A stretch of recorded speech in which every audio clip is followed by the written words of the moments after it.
বন্ধুগণ, স্ক্রিনে আপনারা দেখতে পাচ্ছেন জুপিটার নোটবুক খোলা হয়েছে।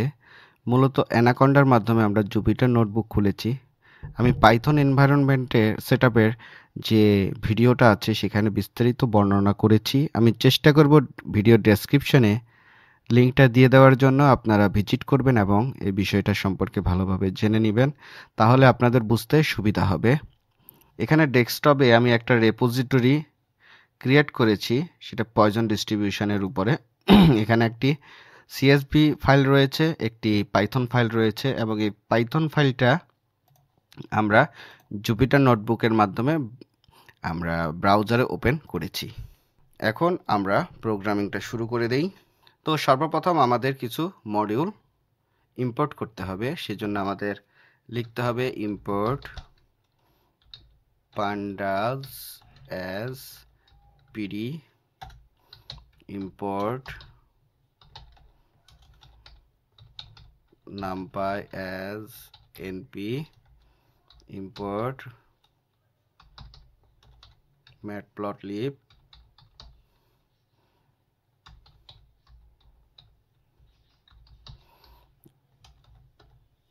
as plt। আরও একটা সাইপাই থেকে আমাদের আরও একটা লাইব্রেরি ইম্পোর্ট করে নিতে হবে। যেহেতু আমরা পয়জন নিয়ে কাজ করব, পয়জনকে এখানে ইম্পোর্ট করতে হবে। তো ফ্রম কোথা থেকে? সাইপাই থেকে।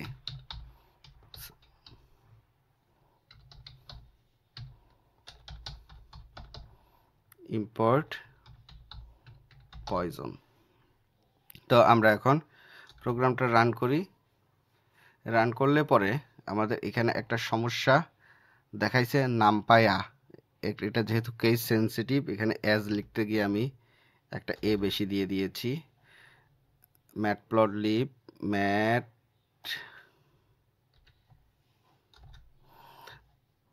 তো আমাদের প্রোগ্রাম রান হয়ে গিয়েছে। তো এখানে আমি দুটো ভুল করেছি, একটা নামপায়া আর একটা ম্যাটের মধ্যে টি দেই নাই, এটা টাইপের কারণে পড়েনি। তো এখানে এই জিনিসগুলো খুঁটিনাটি বিষয় কিন্তু ভুল ধরবে। যদি ভুল থাকে তাহলে কিন্তু প্রোগ্রাম রান হবে না। সেজন্য আপনি যদি এক্সপার্ট থাকেন, জিনিসগুলো ভুল হলে আপনি নিমিষেই ধরে ফেলতে পারবেন কোন জায়গায় কি ইস্যু হচ্ছে। এখন আমার দ্বিতীয় কাজ হচ্ছে ডেটাসেট লোড করা। ডেটাসেট লোড করতে হলে আমি ডেটা নামে দিলাম, আপনি যে কোনো নাম দিতে পারেন, পিডি রিড আন্ডারস্কোর সিএসভি। এটাকে দুটো কোটেশনের ভিতরে নিয়ে নেব। এখন ফাইলটা যেখানে রয়েছে ওর পাথটা কপি করে আমাকে এখানে দিতে হবে। যেহেতু আমি একই সোর্সে রেখেছি, একই লোকেশানে দুটোকেই রেখেছি, সেজন্য আমি আসলে অত ভেজাল করছি না। এখানে .csv লিখে দিলেই আমার ফাইল লোড হয়ে যাবে। তো আমি ডেটাকে দেখতে চাচ্ছি, ডেটা কেমন আছে। তো আমি হেড দিয়ে 5টা রোকে দেখতে যাচ্ছি। এখানে আমি টেল দিলে নিচের 5টা আমি দেখতে পারতাম। যেহেতু আমি মাথার 5টা দেখতেছি, সেজন্য হেড লিখেছি। আশা করি বুঝতে পেরেছেন। তাহলে আমি এখানে কি করেছি, কিছু লাইব্রেরি ইম্পোর্ট করে নিয়েছি যেগুলো আমার দরকার। পান্ডা আমার প্রোগ্রামিংয়ের জন্য, নামপাই ক্যালকুলেশনের জন্য, ম্যাটপ্লটলিব ভিজুয়ালাইজেশনের জন্য এবং পয়জনের জন্য সাইপাই থেকে পয়জনকে ইম্পোর্ট করে নিয়েছি। ডেটা লোড করলাম, আর ডেটার এই ডেটাকে আমি হেড কি অবস্থানে আছে তা বোঝার জন্য হেডকে আমি কল করে আমি কিছু কলাম নিলাম। কলামগুলো তো আসলোই, তার মধ্যে 5টা রো আমাকে শো করে দিল। এখানে বোঝার আছে, এখানে দেখেন 3টা কলাম বিদ্যমান। একটা হচ্ছে ইভেন্ট টাইপ, আর একটা হচ্ছে অ্যাভারেজ রেট, আর একটা হচ্ছে গিয়ে অবজার্ভ কাউন্ট। এই 3টা জিনিস আমাকে বুঝতে হবে। আমরা গত ক্লাসে ম্যাথ করেছিলাম, ম্যাথের মাধ্যমে আজকে প্রোগ্রামিংটা একটু বোঝার চেষ্টা করি। এখানে দেখেন এই যে কল সেন্টার একটা জিনিস রয়েছে, তারপরে হচ্ছে 6 কলস একটা রয়েছে, আর একটা হচ্ছে 8 কলস। এই 3টা জিনিসের উপর বেস করে আমি কালকে ক্যালকুলেশনটা করেছি। তো এখানেও ঠিক 3টা জিনিস রয়েছে, একটা ইভেন্ট, একটা অ্যাভারেজ রেট, একটা অবজার্ভ কাউন্ট। তাহলে এই কল সেন্টারকে আমি কি এভাবে বলতে পারি না, তুমি ইভেন্ট।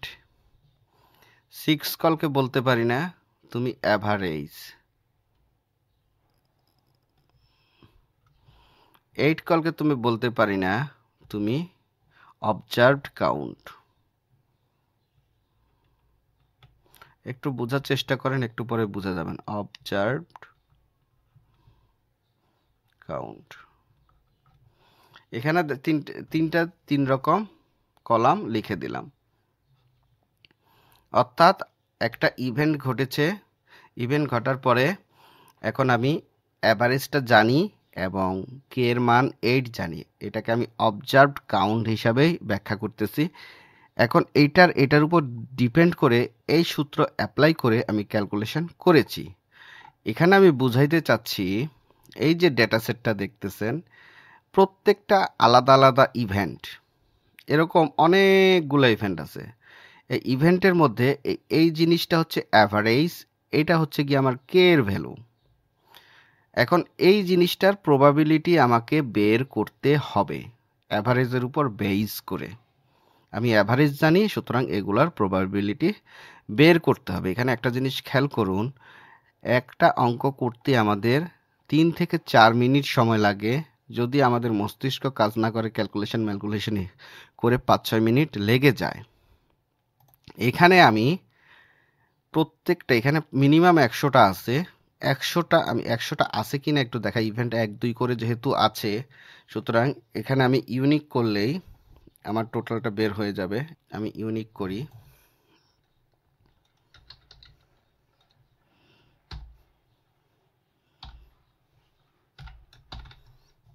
কোনটা কি ইউনিক করতে চাচ্ছি, ইভেন্ট টাইপ। এখানে একটু বেশি ফাঁকা হয়ে গেছে।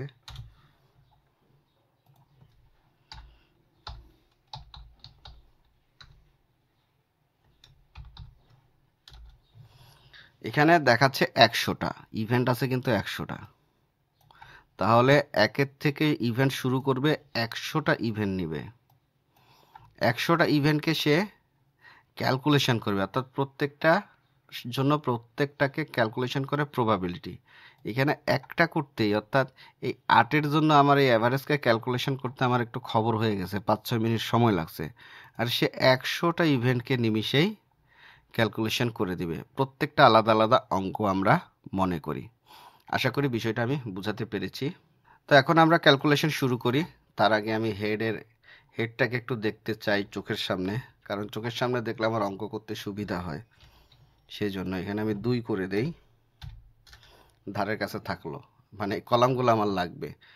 তো এখন আমি এইটা থেকে এইটার একটা ক্যালকুলেশন করব, প্রবাবিলিটি বের করব। প্রবাবিলিটির জন্য এই জায়গাটায় আমি আলাদা একটা কলাম করতে চাচ্ছি। তো সেজন্য আমাকে এখন কাজ করতে হবে। তো কলাম করার জন্য আমাকে কি করতে হবে, ডেটা সেটটাকে চিন্তা করতে হবে। বললাম যে ডেটা তোমার মধ্যে আমি একটা কলাম করব, অনুমতি দাও। ডেটা অনুমতি দিয়ে দিল। অনুমতি দেওয়ার পরে আমি যে কলামটা ক্রিয়েট করতে চাচ্ছি, ধরেন আমি প্রবাবিলিটি বের করতে চাচ্ছি। কার জন্য প্রবাবিলিটি বের করতে চাচ্ছি, অবজার্ভ কাউন্টের জন্য। অর্থাৎ একটা ইভেন্ট করতে কাউন্ট হয়েছে, এই ইভেন্টটা কয়বার হয়েছে, ইভেন্ট 2 হয়েছে 3 বার, ইভেন্ট 1 হচ্ছে 1 বার, তারপরে ইভেন্ট 4 হচ্ছে 6 বার, ইভেন্ট 5 হচ্ছে 11 বার, এরকম করে একটা র্যান্ডম ভ্যালু আছে। তো এখন এটার জন্য প্রবাবিলিটি কত সেটা আমার বের করতে হবে। তো অবজার্ভ কাউন্ট এখানে দিলাম, এটাকে আলাদা একটা কলাম বানিয়ে নিলাম। অর্থাৎ এখানে ইভেন্ট 1-এর জন্য আমি, অর্থাৎ এটা একবার ঘটছে, ইভেন্ট একটা একবার ঘটছে। আমি ম্যাথমেটিক্স দিয়ে বুঝাই। আপনার কল সেন্টারে গড়ে 6 বার কল আসছে, তো কল আসছে কয়বার, 6 বার। তো এখানে এইটাই বুঝাইছে। অর্থাৎ ইভেন্ট 1 কয়বার হয়েছে, গড়ে 4.37 বার, কিন্তু এই একবারের জন্য ক্যালকুলেশন করো। এখানে কাউন্ট, এগুলো কিন্তু কাউন্ট। ইভেন্ট 2 কয়বার হয়েছে, ইভেন্ট 1 কয়বার হয়েছে, এটা কিন্তু অবজার্ভ কাউন্ট। আশা করি বুঝতে পেরেছেন, না বুঝলে কমেন্টে লিখে দিবেন।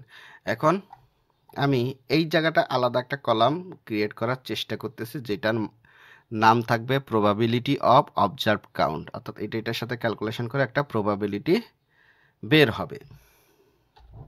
সেই জন্য আমি লিখব ডেটা ডট অ্যাপ্লাই। আমি এখানে ল্যামডা ফাংশন ইউজ করব।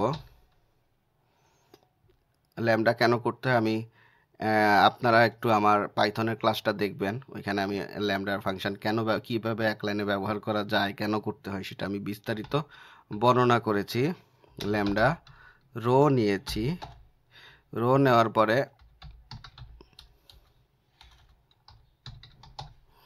Poison dot PMF. একটু খেয়াল করেন, আমরা যখন বাইনোমিয়াল করেছি, আমরা যখন বার্নলি করেছি, তখন কিন্তু পিএমএফ ফাংশন ক্যালকুলেশন করেছি। এখানে দেখেন এটা হচ্ছে সূত্র, এই সূত্রটা পুরাটা লেখার মতো সময় আমার নাই, যেহেতু সফটওয়্যার নিয়ে কাজ করতেছি, এটা আমি লিখব কেন, এই সূত্রটা আমার লেখার টাইম নাই। এই সূত্রটাকে বোঝানোর জন্য সরাসরি একটি বাক্য ইউজ করেছি, সেটা হচ্ছে পিএমএফ। পাইথন বুঝে নেবে আমি পয়জনের পিএমএফটা চাচ্ছি, এটা পয়জনের পিএমএফ, এই জিনিসটা পয়জনের পিএমএফ।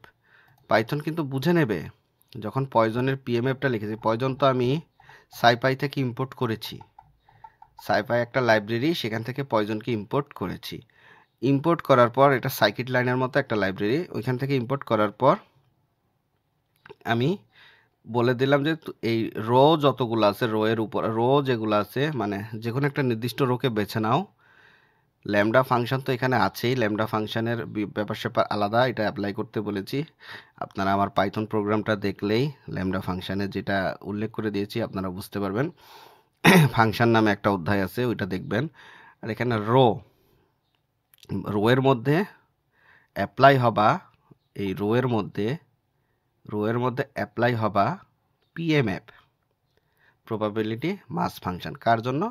পয়জনের জন্য। এখন কার উপর এটা অ্যাপ্লাই হবে? দুইটা কলামের উপর অ্যাপ্লাই হবে। দুইটা কলামের যে রোগুলো আছে ওগুলোর উপর অ্যাপ্লাই হবে। আমরা আপাতত একটি রোকে বেছে নিই। একটি রোকে বেছে নিতে হলে আমাকে এখানে লিখতে হবে প্রথম রো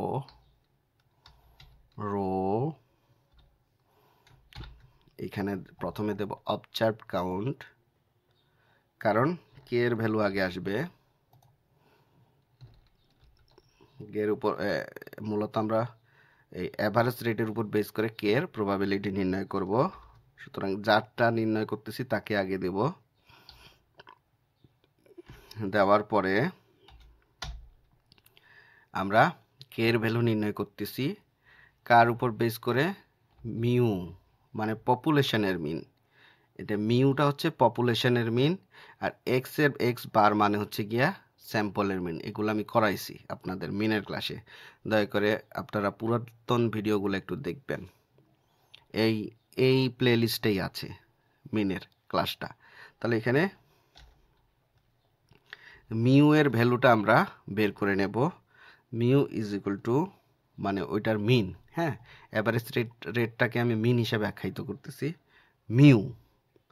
মিউ মানে হচ্ছে মিন, হ্যাঁ। রো, এখানে আমরা থার্ড ব্র্যাকেট দিয়ে কার রো, কোন এই রোটাকে আমরা মিউ হিসাবে লিখলাম। আশা করি বিষয়টা বুঝতে পেরেছেন। এখন ব্র্যাকেট ক্লোজ করব।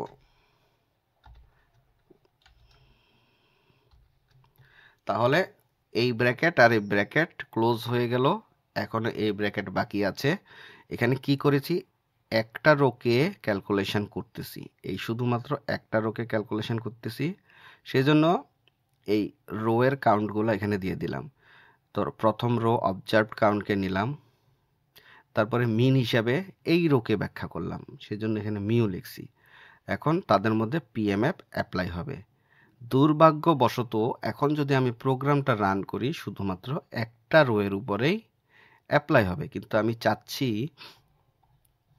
টোটাল যে 100টা ইভেন্ট আছে, 100টা রো আছে, 100টা রো এর মধ্যেই জিনিসটা অ্যাপ্লাই হোক। সেক্ষেত্রে আমাকে এই জায়গাটায় অ্যাক্সিস ইজ ইকুয়াল টু 1 দিয়ে ব্র্যাকেটটা ক্লোজ করে দিতে হবে। এখন প্রোগ্রামটা আমাকে রান করতে হবে। প্রোগ্রামটা রান হয়ে গিয়েছে। এখন যদি আমি এই ডাটাকে দেখার চেষ্টা করি, তাহলে আমরা বুঝতে পারবো আসলে কাজ করেছে কিনা। দেখেন, প্রত্যেকটার সাথে ক্যালকুলেশন করে প্রবাবিলিটি নির্ণয় করা হয়ে গিয়েছে। আশা করি আপনারা বিষয়টা বুঝতে পেরেছেন। মূলত আমরা হাতে অঙ্ক করতে আমাদের অনেক সময় লাগে, সময় অতিবাহিত হয়। সেক্ষেত্রে যখন আমরা প্রোগ্রামিংয়ের মাধ্যমে করতেছি, এই 100টা অঙ্ক করতে আমার 1 মিনিট সময় লেগেছে। জাস্ট সূত্রে ফেলে দিছি, পয়জনের পিএমএফ এর জন্য 2টা রোকে এখানে বলে দিছি, একটা মিন হবা আর এটাকে কের ভ্যালু হিসাবে আমরা কল্পনা করেছি। তাহলে প্রত্যেকটা রো এর মধ্যে জিনিসটা ক্যালকুলেশন হয়ে গেল। আমার মনে হয় আপনারা আজকের এই প্রোগ্রামে খুব মজা পেয়েছেন।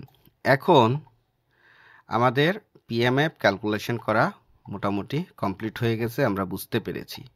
সুতরাং আপনারা অন্যান্য যে ডেটাসেটগুলো আছে সেগুলা ডাউনলোড করে, পয়জনের উপরে বিভিন্ন ডেটাসেট ক্যাগেলের মধ্যে আছে, ওগুলো ডাউনলোড করে আপনারা নিজেরা একটু প্র্যাকটিস করবেন। প্র্যাকটিস ছাড়া কিন্তু আপনি আসলে বুঝতে পারবেন না।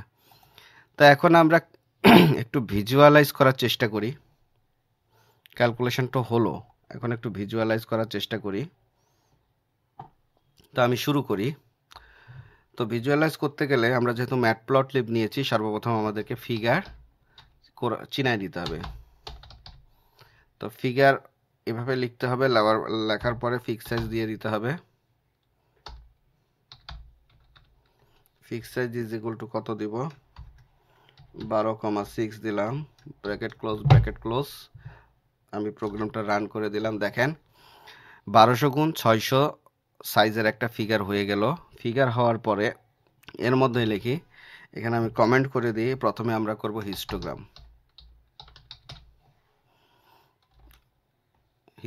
করব। করার পরে হিস্টোগ্রামের প্লটটা আমরা অঙ্কন করি। সর্বপ্রথমে আমাদের পিএলটি ডট, যেহেতু হিস্টোগ্রাম করব, পিএলটি ডট হিস্ট এটা লিখতে হবে, কারণ হিস্টোগ্রাম করতে যাচ্ছি। এখন কি করব, ডেটাগুলোকে বসাই দেব। কোন কলামের উপরে করতে চাচ্ছি, অবজার্ভ কাউন্ট। কোন কলামের উপরে, অবজার্ভড কাউন্টের উপরে আমরা হিস্টোগ্রাম অ্যাপ্লাই করতে চাচ্ছি। করে ফেললাম। তা এখন কি করতে হবে, আমাকে বিন সাইজ ব্যাখ্যা করে দিতে হবে। এটা একটা ঝামেলা, কয়টা বিন নেব আমরা তো জানি না। তো অবজার্ভড কাউন্টকে আমরা ইউনিক করার চেষ্টা করি, তাহলে আমরা বুঝবো এখানে কি কোনো ইউনিক করেছিলাম। হ্যাঁ করেছি, এই জিনিসটা এখানেই করি আমরা। অবজার্ভড কাউন্টকে ইউনিক করে দেখি কয়টা ভ্যালু আছে।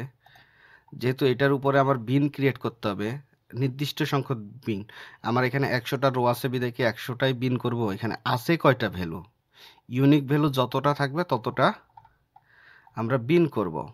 তো এখানে আমি ইউনিকটা ক্যালকুলেশন করি, দেখি কি হয়। এখানে আমরা একটু গুনি, এটা সাম করলে আমার এমনি 1 2 3 4 5 6 7 8 9 10 11 12 13 14 15 16 17, 17টা ভ্যালু আছে, তাহলে আমার 20টা বিন নেওয়াই যায়, তাই না? তাহলে এখানে বিনের সংখ্যা নেব আমরা 20। বিন কিভাবে ক্রিয়েট করতে হয় সেটা আমি আমার হিস্টোগ্রামের আলাদা একটা ভিডিও আছে, সেখানে আমি করেছি।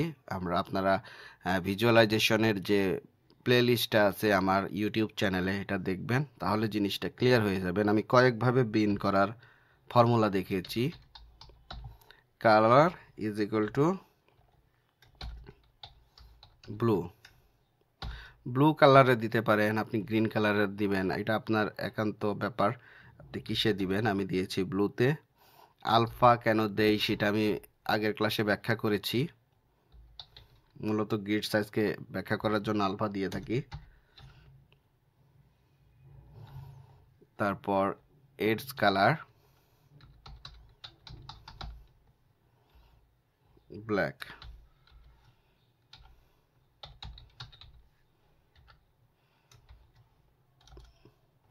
দেখেন এই জায়গাটায় একটা বিন ক্রিয়েট হয়ে গিয়েছে, কিন্তু আমার পুরাটা পেজ নিয়েছে কেমন যেন খাপছাড়া খাপছাড়া লাগে। আমি যদি একটা কাজ করি, এখানে আমি চাচ্ছি এই অর্ধেকের মধ্যে করার জন্য, এত বড় আমি দেখতে চাচ্ছি না। তাহলে আমি যদি অর্ধেকের মধ্যে দেখতে চাই তাহলে কি এই কাজটা করতে পারি না? সাবপ্লট বানাই ফেলি, অর্থাৎ একটা রো নিবা, দুইটা কলাম নিবা, একটা ফিগার নিবা। এবার যদি রান করি, দেখেন এটা অর্ধেকের মধ্যে চলে আসছে, দেখতে একটু সুন্দর লাগতেছে। এখন আমি একটা টাইটেল দিয়ে দিতে পারি দেখার জন্য সুন্দর করে, plt.title। টাইটেলে কি নাম দেব? ডিস্ট্রিবিউশন অবজার্ভ কাউন্টটাকে নিয়ে কাজ করতেছি।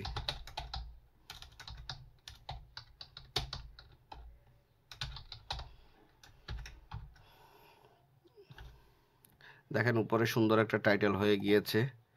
এখন plt.xlabel,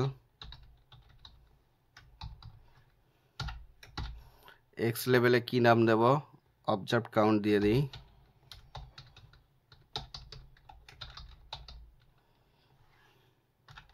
এটাকে কপি করে ওয়াই লেভেল বানিয়ে দিই।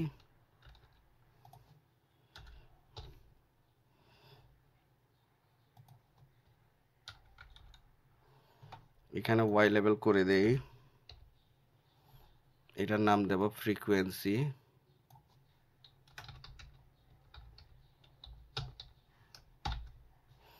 এখানে ব্র্যাকেট ক্লোজ করা, ইনভার্টেড কমা ক্লোজ করা হয়নি। আমরা প্রোগ্রামটা রান করি, দেখেন এখানে অবজার্ভ কাউন্ট চলে আসছে, এখানে ফ্রিকোয়েন্সি চলে আসছে। এখানে প্রত্যেকটা ভ্যালুর ফ্রিকোয়েন্সি আমরা দেখাচ্ছি, কিন্তু ফ্রিকোয়েন্সিটা কি? মূলত অবজার্ভ কাউন্টের ফ্রিকোয়েন্সি মানে মোড কিভাবে ক্যালকুলেশন করতে হয় আমি মোডের ভিডিওতে দেখিয়েছি, আপনারা একটু দেখবেন, সবই আমার করানো। আপনারা যারা নতুন আসছেন একটু প্রথম থেকে দেখতে হবে। আপনারা প্রথম থেকে যদি ভিডিওগুলো না দেখেন তাহলে কিন্তু আসলে বুঝতে, ইন ফিউচারে বুঝতে আরও কষ্ট হবে। দয়া করে এখনো সময় আছে, একটু একটু করে দেখার চেষ্টা করেন। তো যাই হোক, এখানে আমি এই ফ্রিকোয়েন্সিটা একটু বোঝানোর চেষ্টা করি। আমি একটু করে দেখাই ফ্রিকোয়েন্সি কিভাবে আপনি বুঝতে পারবেন, জাস্ট বোঝার সুবিধার্থে। আমি কোথায় লিখব? এখানেই লিখি frequency is equal to data, কোন ডেটার উপরে আমি ফ্রিকোয়েন্সি করতে চাচ্ছি সেটাকে আমার ব্যাখ্যা করতে হবে। এখানে সাম করতে হবে যেহেতু, এই জন্য আমি ব্র্যাকেটের মধ্যে লেখাটাই বেটার।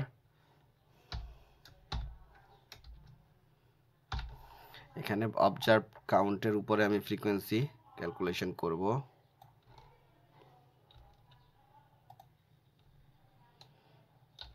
অবজার্ভ কাউন্ট এটা সমান সমান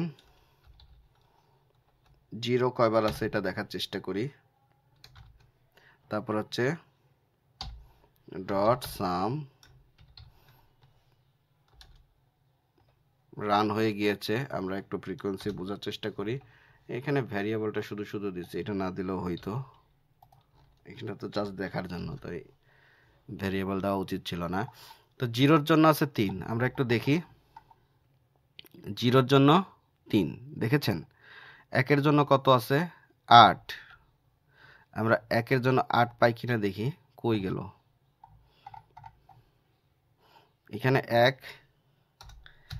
লিখে দেখি, 8 আসছে। 2-এর জন্য কত আসে? 2-এর জন্য 12 পাই কিনা দেখি, এই যে 2 12 বরাবর চলে আসছে। আশা করি আপনারা বিষয়টা বুঝতে পেরেছেন, ফ্রিকোয়েন্সি কিভাবে ক্যালকুলেশন করেছি। আমি আরও একটা প্লট অঙ্কন করতে চাচ্ছি। এটা অঙ্কন করব মূলত স্ক্যাটার প্লট করব। এখানে এই যে অংশটা আছে, এই অংশে একটা স্ক্যাটার প্লট অঙ্কন করে দেই যেহেতু ফাঁকা আছে। তাই এই জায়গাটায় plt ডট সাবপ্লট লিখি, সাবপ্লট এখানে 1,2,2 অলরেডি হয়ে গিয়েছে, অর্থাৎ এই 2 এর মাধ্যমে বোঝাচ্ছি হচ্ছে দ্বিতীয় নাম্বার প্লটে তুমি স্থানান্তরিত হও, দুইটা রো নিবা একটা কলাম করে। ঠিক আছে, এরকম করে ব্যাখ্যা করতেছি। এখন আমরা স্কেটার প্লট অঙ্কন করব। পিএলটি ডট স্কেটার ডাটা কার মধ্যে আমি রিলেশন ক্রিয়েট করতে চাচ্ছি দেখেন, এখানে দুইটা ভ্যালু আছে, একটা হচ্ছে এভারেজ রেট আর একটা হচ্ছে আমার নতুন একটা কলাম ক্রিয়েট হয়েছে, সেটা হচ্ছে গিয়ে প্রবাবিলিটি। এই দুইটার মধ্যে কোনো রিলেশন বিদ্যমান আছে কিনা, বা রিলেশনটা কি পজিটিভ না নেগেটিভ, কেমন রিলেশন, সেটা একটু বোঝার চেষ্টা করব। আমি স্কেটার প্লট নিয়ে একটা আলাদা ভিডিও করেছি, সেটা ডাটা ভিজুয়ালাইজেশনের প্লে লিস্টে আছে, আপনারা একটু প্লে লিস্টে ভিজিট করবেন, সেখানে স্কেটার প্লটটা পেয়ে যাবেন। আশা করি আপনাদের বুঝতে সুবিধা হবে। তো আমরা এখন অ্যাভারেজ রেট নামের যে কলামটা আছে সেটাকে আমরা নিব।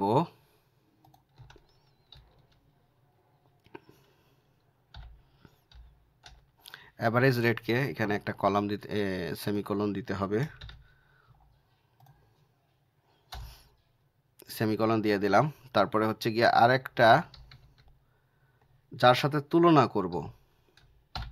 তুলনা করতেছি অবজার্ভড কাউন্টকে, অর্থাৎ যে প্রবাবিলিটিটা বের হয়েছে অবজার্ভ কাউন্টের,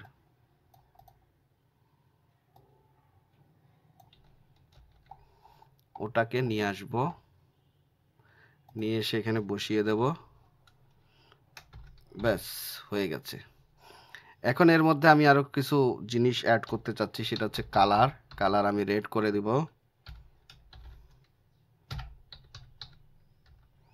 কালার রেড করে দিলাম। তারপর এখানে আলফা দিয়ে দেব।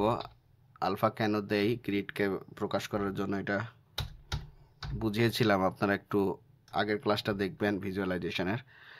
তো প্রোগ্রামিংয়ের আমার লেখালেখি শেষ হয়ে গেছে, আমি মোটামুটি রান করে দিলাম। দেখেন এখানে লাল লাল কিছু বল দেখা যাচ্ছে।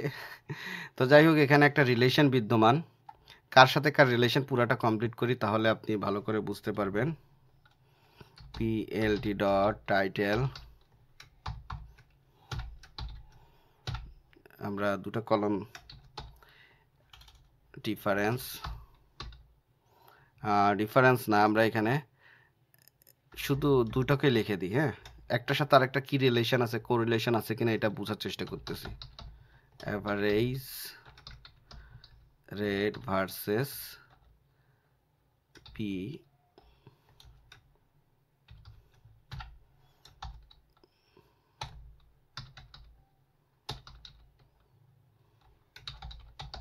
অর্থাৎ পি অবজার্ভড কাউন্টের সাথে এর কোনো রিলেশন আছে কিনা সেটা আমরা বোঝার চেষ্টা করতেছি, সেজন্য এই জিনিসটা এখানে লিখে দিয়েছি। তারপর এক্স লেভেল ওয়াই লেভেল উপরেরটা কপি করে নিয়ে আসি, কপি করে নিয়ে এসে এখানে আমরা দিলাম অ্যাভারেজ রেট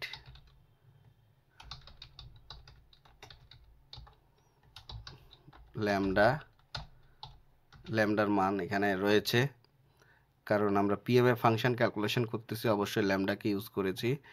আর এখানে আমরা অবজার্ভ কাউন্ট,